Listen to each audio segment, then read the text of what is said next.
تقسیم ہندوستان کی منظوری کے بعد یعنی 3 جون 1947 کے تحت دونوں ممالک یعنی انڈیا اور پاکستان میں افواج اور فوجی ساز و سامان کی تقسیم کیسی ہوئی؟ کیا پاکستان اور ہندوستان کے بیچ یہ تقسیم یکساں اور منصفانہ ہوئی؟ تو اس کا جواب ہے جی نہیں۔ لارڈ ماؤنٹ بیٹن کا پاکستان کے خلاف کیا منفی رویہ تھا اور افواج اور فوجی ساز و سامان کی تقسیم کے بارے میں کانگریسی لیڈروں کا کیا خیال تھا؟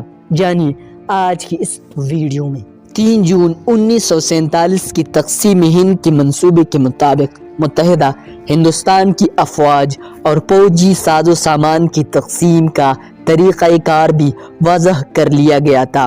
یہ فریضہ سر انجام دینے کے لیے فیلڈ مارشل سر اچنلک کو ذمہ داری سونپی گئی۔ اس کام کے 2 پہلو تھے، افواج کی انفرادی قوت کی تقسیم اور فوجی ساز و سامان کی تقسیم۔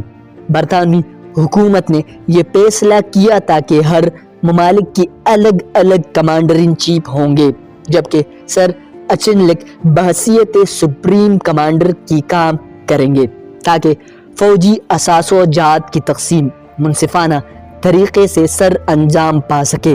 سر اچنلک نے بہت محنت اور باریک بینی سے کام کرتے ہوئے افواج کی تقسیم کا پہلا مرحلہ 15 اگست 1947 تک مکمل کر لیا، یعنی فوجی جوانوں اور افسران کی تقسیم کا مرحلہ۔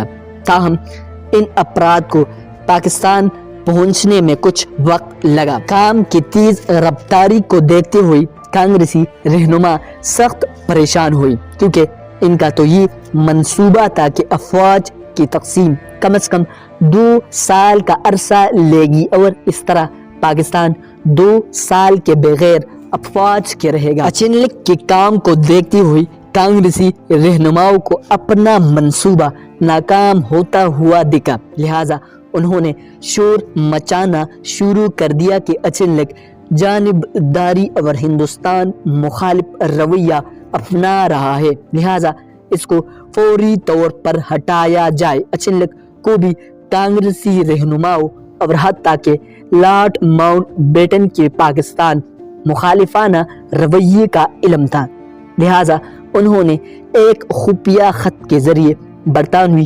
حکومت کو کانگریسی رہنماؤں اور ماؤنٹ بیٹن کے رویے کی شکایت کی اور قائد اعظم کو بھی خبردار کیا گیا کہ اگر مشترکہ دفاعی کونسل یعنی جوائنٹ ڈیفنس کونسل کو توڑا گیا تو پاکستان ہمیشہ کے لیے اپنی فوجی ساز و سامان سے محروم ہو جائے گا۔